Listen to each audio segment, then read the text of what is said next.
은혜롭고 자비로우신 아버지 하나님, 우리가 양식을 먹지 않고는 힘을 쓸 수가 없습니다. 오늘 생명의 말씀을 통하여 우리 영적 양식이 풍성해지게 도와주시고 영적 능력을 얻어 이 어둡고 힘든 세상 속에서도 찬미를 부르며 살아가는 삶이 될 수 있도록 오늘 이 시간에 역사하여 주시옵소서. 예수님 이름으로 기도하옵나이다. 아멘. 오늘 오후 시간에는 오전에 말씀드린 요한복음 15장 18절부터 27절의 말씀을 갖고 하나님의 은혜를 나누도록 하겠습니다. 하나님께서 우리 삶에 개입하여 하나님이 원하시는 열매로 우리를 이끌어 가시는데, 하나님이 원하시는 열매대로 우리는 사랑하는 자로, 섬기는 자로 성숙될 것이 분명합니다.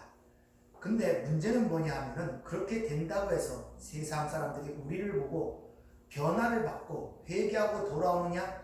그렇지 않다는 것이죠. 오늘 그런 내용들을 가리키기 위해 18절에 세상의 미움으로부터 오늘 본문 말씀이 시작되는 것을 잘 기억하시길 바랍니다. 오전 중에 말씀드린 것처럼 우리는 그리스도의 승리, 즉 그 개선 행렬에 그 예수에 의하여 사로잡혀가는 노예와 포로의 삶을 우리의 신앙생활이라고 그렇게 말씀을 드렸습니다. 그런데 그 과정 속에서 바로 우리는 세상이 추구하는, 즉 고집 꼭대기나 성공이나 출세, 바벨탑을 쌓으려는 그곳에서부터 하나님이 우리 삶에 개입함으로 말미암아 끌려 내려오는 삶을 살게 된다는 것입니다. 바로 그 자리가 부인의 자리며 그 자리가 순교의 자리고, 그 자리에서만이 하나님이 원하시는 열매, 사랑을 맺을 수 있다는 것을 여러분에게 말씀을 드렸죠. 이렇게 예수님께 포로된 우리를 반드시 우리 중심적으로 산 자아숭배에서 우리를 이끌어낸다는 것을 여러분들이 아셔야 됩니다.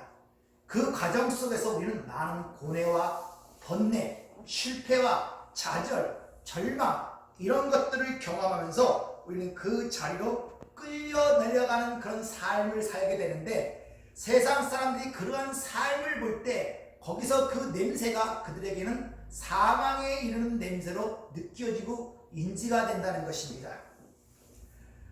따라서 그런 모습을 통하여 세상 사람들이 어떻게 바라보냐 하면, 그것을 통하여 자신도 변화받고 하나님께 와야겠다는 쪽으로 변화받는 것이 아니라 불편스럽게 그걸 느낀다는 것입니다. 따라서 우리가 그러한 삶으로 가면 갈수록 세상에 의하여 미움을 받을 수밖에 없다는 사실을 분명히 오늘 우리에게 일러주고 있는 것입니다. 그래서 사도 요한은 요한일서 3장 13절에 형제들아, 세상이 너희를 미워하여도 이상히 여기지 말라 하시고, 사도 바울도 마찬가지입니다. 디모데후서 3장 12절 무릇 그리스도 예수 안에서 경건하게 살고자 하는 자는 박해를 받으리라, 이렇게 하시는 말씀이 바로 그런 이유에 있는 것입니다. 세상 사람들은 이렇게 자기 부인, 순교의 자리로 내려온 우리의 삶을 왠지 모르게 불안하게 느껴요. 그리고 낯설게 느껴집니다. 왜? 자신들의 삶의 방식과 태도와 목표가 다르기 때문에 그렇게 느낄 수밖에 없다는 것이죠. 쉬운 말로 생리적으로 맞질 않아요.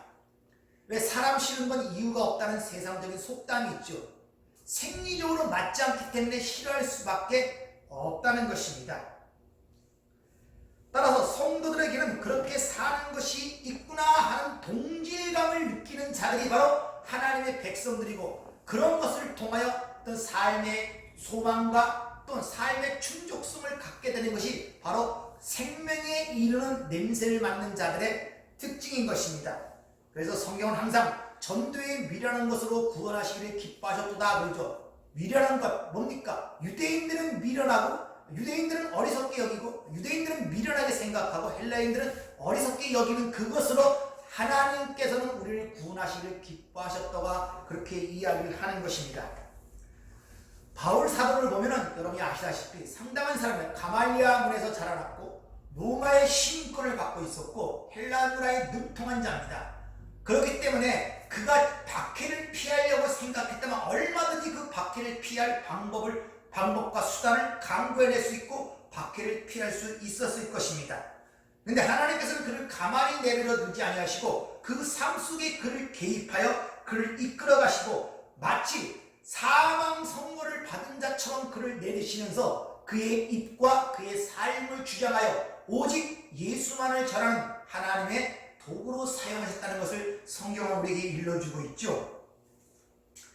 따라서 사도 바울은 오늘 오전에 말씀드린 것처럼 자신이 그리스도의 개선 행렬에 잡혀가는 포로 위말에 있는 노예와 같은 신세라는 그것을 통하여 내가 그러한 자리에 있다는 사실을 알고 하나님이 하시는 일에 가타 부타 말을 하지 않았습니다. 오히려 그렇게 나의 나된 것은 하나님의 은혜라고까지 고백하는 사도 바울의 모습이 성경에 기록되어 있는 것을 볼 수 있죠. 이렇게 자기에게 맡겨진 그 자리에서 그 자리가 바로 그리스도의 개선 행렬에 속한 자리임을 깨닫고 최선을 다하여 입과 삶을 통하여 그 개선 장군이신 예수 그리스도를 전하는 것이 성도의 본분이며 사명인 것입니다. 그 당하는 환난이 얼마나 컸든지 사도 바울은 고린도 교회에 이렇게 써보냅니다. 고린도후서 1장 8절 이하에 보면 형제들아 우리가 아시아에서 당한 환난을 너희가 모르기를 원하지 아니하노니 힘에 겹도록 심한 고난을 당하여 살 소망까지 끊어지고 우리는 우리 자신이 사형 선고를 받은 줄 알았으니 이는 우리로 자기를 의지하지 말고 오직 죽은 자를 다시 살리시는 하나님만 의지하게 하려 하심이라. 이것을 공동 번역 성경으로 다시 한번 말씀을 드리죠. 형제 여러분, 우리가 아시아에서 당한 환난이 어떠한 것이었는지를 알리려고 합니다. 그 환난은 우리의 힘으로 도저히 견뎌낼 수 없으리만큼 심해서 마침내 우리는 살 희망조차 잃게 되었습니다. 그러나 그렇게 사형 선고를 받았다는 생각이 들자 우리는 우리 자신을 믿지 않고 죽은 자를 다시 살리는 하나님을 믿게 되었습니다. 이렇게 이야기를 합니다. 우리가 진정 예수 그리스도의 십자가를 붙들 수 있는 그 상황은 우리의 모든 것이 탈탈 다 털렸을 때만이 그걸 잡을 수가 있습니다.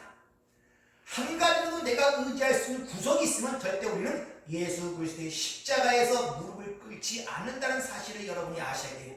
아니, 우리는 절대 우리 의지와 힘으로 그걸 붙잡을 수가 없어요. 그런 사실은 예수님의 십자가에 달렸을 때 두 강도의 모습을 통해서 보여주지 않습니까? 하나님의 은혜를 입은 자만이 하나님께 돌아올 수 있다는 것을 우리에게 가르쳐주고 있는 것입니다. 따라서 우리는 이렇게 예수 그리스도의 포로가 되어 우리가 그 자리로 끌려내려가는, 즉 자기 부인의 자리로 끌려가는 그 상황을 세상 사람들은 굉장히 불편스러워합니다. 그 가장 그 불편스러운 상황이 어디서 발견되느냐? 바로 저와 여러분의 가족관계 속에서 그 문제가 일어난다는 사실을 여러분이 아십니까? 가족의 핍박이 상상을 초월한다는 사실을 여러분 아십니까? 왜냐하면 우리와 가장 가까운 사람이 우리를 향한 세상적 기대감이 가장 크기 때문에 그래요. 조선시대 말에 많은 순교자가 나왔죠. 그 사람들이 고발자가 누구냐? 이웃이 아니에요. 바로 가족들입니다.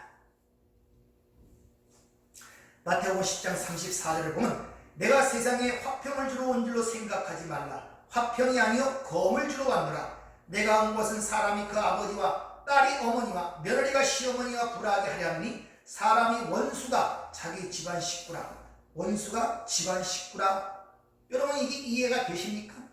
집안이 원수. 왜 그러냐? 가장 친밀하고 가까운 사람에 대한 세상적 기대가 가장 큰 것이 세상의 특징입니다. 근데 그 사람이 전혀 다른 방향으로 갈 때 실망과 좌절도 가장 큰 것입니다. 그래서 가족관계에서부터 환난과 핍박이 그렇게 강하게 일어난다는 것을 우리에게 먼저 주님이 말씀하시는 것입니다. 우리가 예수의 포로로, 예수의 노예로 잡혀질 때 우리 야망과 뜻은 사라질 수밖에 없어요. 우리 뜻대로 살 수가 없다는 것입니다. 우리 생각대로 살 수가 없다는 것입니다. 오히려 반대로 자기를 부인하고 자기 십자가를 지고 세상에서 지는 사람으로 살아가기 때문에 그렇다는 것입니다. 여러분 항상 주님의 말씀을 기억하세요. 주님께서 자신의 백성들을 세상에 보낼 때 이 땅이 무서워하는 호랑이와 사자로 만들어 보내지 아니하시고 늑대 가운데 어린 양을 보낸 것 같다는 그 말씀을 잘 기억하시길 바랍니다. 누구만 의지하도록? 하나님만 의지하도록 만들어 세상에 보내시는 것이 바로 하나님의 백성들의 이 땅의 삶의 모습임을 여러분들이 잊으시면 안 된다는 것입니다. 따라서 하나님을 믿는 백성들은 예수의 그리스도의 그 개선 행렬에 참여하는 하나님의 포로들은 반드시 세상과 적대적 관계, 미움의 관계에 서 있다는 것을 여러분들이 아셔야 돼요. 그들과 싸우라는 것이 아니라 세상에서 그런 일이 일어날 때 하나님의 이런 진리의 말씀을 기억하고 불안하거나 두려워하거나 좌절하거나 낭망하지 말라는 것입니다. 심지어 누구까지, 부모가 그럴 때까지, 자식이 설사 그러더라도 거기에 좌절하거나 낭망하지 말라는 것입니다. 교회가 그 냄새를 잃어버리면 존재 가치가 없는 것입니다. 그래서 너희가 세상의 소금이라고 그렇게 이야기를 하죠. 그래서 소금은 맛을 잃어버리면 밖에 버려진다는 그런 말씀을 통하여 교회가 반드시 그 생명의 냄새를 피워야 함을 우리에게 가르쳐주고 있습니다. 그러니까 같은 냄새가 어떤 사람에게는 사망에 이르는 냄새로 받아들인다는 것은 세상 사람들이 우리를 어떻게 본다는 뜻입니까? 저승사자로 본다는 거예요. 저승사자로. 그러니까 그런 냄새를 풍기는 성도의 삶이 어찌 이 땅에서 평탄하게 될 수가 있겠냐는 것이죠. 오늘날 예수를 믿는다고 하시는 분들이 세상 사람과 별반 다르지 않습니다. 지향성도, 목적지도, 성향도 세상과 다르지 않습니다. 똑같아지려고 오히려 노력하고 있다는 것이죠. 그렇게 하나님의 속한 백성이 세상과 똑같아진다고 그들로부터 칭송을 받습니까? 아니, 반대로 격려를 받는다는 사실을 여러분들이 아셔야 돼요. 흔히 집안이 편하고자 나 그만하지 이런 식이란 말입니다. 여러분, 구원이라는 것은, 하나님의 백성이라는 것은 집안 편하고자 내가 해야 할 바를 버리는 것이 바로 그것이 신앙의 모습이 아님을 여러분들이 아셔야 돼요. 종교다원주의자들이 기독교를 향하여 너무 배타적이라고 그렇게 얘기하죠. 그 말이 무슨 뜻인지 이해되십니까? 그들이 무슨 특별한 삶을 살기 때문에 그렇게 비난한다고 우리는 착각들을 하고 있단 말입니다. 그렇지 않다는 것입니다. 그들이 말하는 이유는 너희가 모든 종교가 다 똑같이 그렇게 사는데 너희만 유별나게 굴지 말라. 왜? 너희 가르치는 교훈도 그렇고 세상 종교가 가르치는 교도 그렇고 똑같지 않느냐? 그리고 똑같이 살아가지 않느냐? 근데 너만 왜 유별나게 그렇게 혼자서 다른 삶을 사는 것처럼 거짓말하느냐는 비양거리는 것이지, 그것이 우리가 진짜 특별하게 살아서 그런 말을 한다는 뜻이 아니고 여러분들이 아셔야 돼요. 많은 착각들을 하고 계시다는 것입니다. 진짜 우리가 그들과 다른 삶, 다른 메시지, 다른 말씀을 갖고 산다면 절대 그들은 우리에게 그렇게 말을 하지 못하는 것입니다. 이같이 우리 하나님의 백성들이 이 땅에서 안 믿는 자들에게 사망의 냄새를 풍긴다는 것은 결코 쉬운 일이 아닌 것입니다. 그런데 거기에 엄청난 핍박이 다가오니까 그게 싫은 거예요. 그래서 똑같이 생각하고 똑같이 추구하며 똑같이 살아버리는 것입니다. 그 불편을 없애기 위해서 그걸 관용이라 그러고 원수를 사랑했다 그런 말로 치장하지 마세요. 그건 성경이 말하는 사랑이 뭔지도 모르고 관용이 뭔지도 모르는 사람들의 세상적 관점의 이야기란 말입니다. 여러분, 오늘날 불교에서도 설교를 하죠. TV만 틀면은 잘 나와요. 한번 전중에서 설교하는 것, 불교에서 설교하는 것, 또 원불교라고 또 있죠. 그리고 또 대종교인가 그걸 갖고서 설교를 합니다. 한번들 기독교 설교하는 것들을 딱 펼쳐놓고 한번 들어보세요. 뭐가 다른가? 도대체 뭐가 다른가 한번 들어보시라니까요. 그들이 전하는 메시지와 우리 기독교라고 전하는 메시지가 뭐가 다른가? 똑같습니다. 거의 똑같다. 다른 거 아무것도 없습니다. 따라서 성도는 세상에서 그런 냄새가 되지 못하는 성도는 존재 가치가 없다는 것을 여러분이 잘 기억을 하셔야 돼요. 그래서 베드로전서 4장 12절에 보면 이런 말씀이 있습니다. 오히려 너희가 그리스도의 고난에 참여하는 것으로 즐거워하라. 이는 그의 영광을 나타나실 때 너희로 즐거워하고 기뻐하게 하려 함이라. 너희가 그리스도의 이름으로 치욕을 당한 복이 있는 자로다. 영광의 영 곧 하나님의 영이 너희에 계시니라. 너희 중에 누구든지 살인이나 도둑질이나 악행이나 남의 일을 간섭하는 자로 고난을 받지 말려니와 만일 그리스도인으로 고난을 받으면 부끄러워하지 말고 도리어 그 이름으로 하나님께 영광을 돌리라. 하나님의 집에서 심판이 시작할 때가 되었나니 만일 우리에게 먼저 하는 하나님의 복음을 순종하지 아니하는 자들의 그 마지막이 어떠하며 또 의인이 겨우 구원을 받으면 경건하지 아니한 자들의 죄인은 어디에 서리요? 이렇게 말을 하는 것을 볼 수 있습니다. 즉 성도는 이 땅에서 필연적으로 세상으로부터 핍박과 미움을 받게 되어 있는데, 그러나 그들이 자기 악한 일이나 잘못된 성격이나 성질로 인하여 핍박받는 것을 그걸 예수로 인하여 핍박받는다고 생각하지 말라는 것입니다. 예수님을 열심히 믿는다 하면서 우리 주위에 그런 일이 있다는 것이죠. 너무 지나쳐갖고 가정일에 소홀하고 세상일에 소홀하면서 그것이 때문에 핍박을 받는 것을 내가 예수 믿는 것 때문에 핍박받는다고 예수 이름을 괜히 거기다 끌어다 붙이지 말라는 것입니다. 또한 교회 일을 열심히 한다고 하면서 자기 고집대로다가 그 교간에 서로 의견이 맞지 않고 미움을 받을 때 내가 예수 때문에 핍박받는다 하지 마시기 바랍니다. 자기 성질 때문에 핍박받는 거예요. 자기 모난 성격과 잘못된 성질과 성격으로 핍박받는 것인지 예수 이름으로 핍박을 받는 것인지 잘 분별을 하셔야 된단 말입니다. 여러분의 삶이 그리스도의 개선 행렬에 참여하는 자체로 감사할 뿐만 아니라 그 포로로 잡혀 노예로 잡혀 끌려가는 그 과정 속에서 세상과는 다른, 위에 오르고자 하는 인간의 본성과는 다른 끌려 내려오는 삶을 살 수밖에 없는 필연적 그 과정이 있단 말입니다.